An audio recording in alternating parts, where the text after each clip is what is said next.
યાત્રાધામ દ્વારકામાં ઓખાથી બેટ દ્વારકા વચ્ચેની ફેરી બોટ જે છે એને બંધ કરી દેવાય છે। તો ગુજરાત મેરીટાઈમ બોર્ડ દ્વારા જે છે આ નિર્ણય કરવામાં આવ્યો છે, જેમાં ભારે પવનના કારણે આ નિર્ણય કરવામાં આવ્યો છે। તો ઓખા જીએમબીએ યાત્રિકોની સલામતી માટે આ નિર્ણય લીધો છે।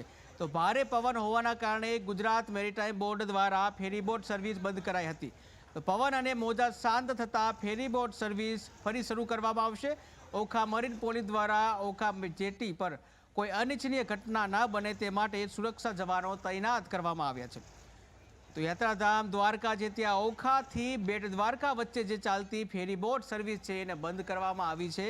આ નિર્ણય જે છે ગુજરાત મેરીટાઈમ બોર્ડ દ્વારા લેવામાં આવ્યો છે કે જેમાં ભારે પવન જે છે એના કારણે આ નિર્ણય લેવામાં આવ્યો છે। તો ભારે પવન હોવાના કારણે આ નિર્ણય સાથે જે ફેરીબોટ સર્વિસ જે છે પવન અને મોજા જો શાંત થશે તો પુનઃ જે ફેરીબોટ સર્વિસ ચાલુ કરવામાં આવશે તેવું જણાવવામાં આવ્યું હતું। તો ઓખા મરીન પોલીસ દ્વારા ઓખા જેટી પર કોઈ અનિચ્છનીય બનાવ ન બને તે માટે સુરક્ષા જવાનો પણ તૈનાત કરવામાં આવ્યા છે। તો આ સાથે જ આપણી સાથે જયસુખ મોદી સંવાદદાતા જોડાઈ ગયા છે। જી જયસુખભાઈ, કહેવામાં આવે કે જે ઓખા અને બેટ દ્વારકા વચ્ચે જે ફેરીબોટ ચાલતી હતી એને બંધ કરવામાં આવી છે, શું છે સમગ્ર વિગત?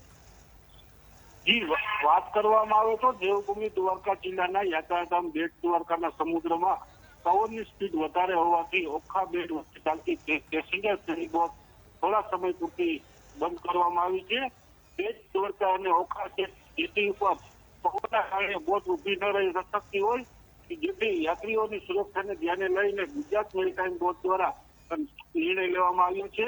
પવનની ગતિ સામાન્ય બનતા જ ફરીથી ફેરી બોટ છે એ શરૂ કરી દેવામાં આવશે। જી જયસુખ, કહેવામાં આવે કે આ જે ફેરી બોટ બંધ કરવામાં આવી છે તો ક્યારે શરૂ કરવામાં આવશે એના વિશે કોઈ નિવેદન આવ્યા છે?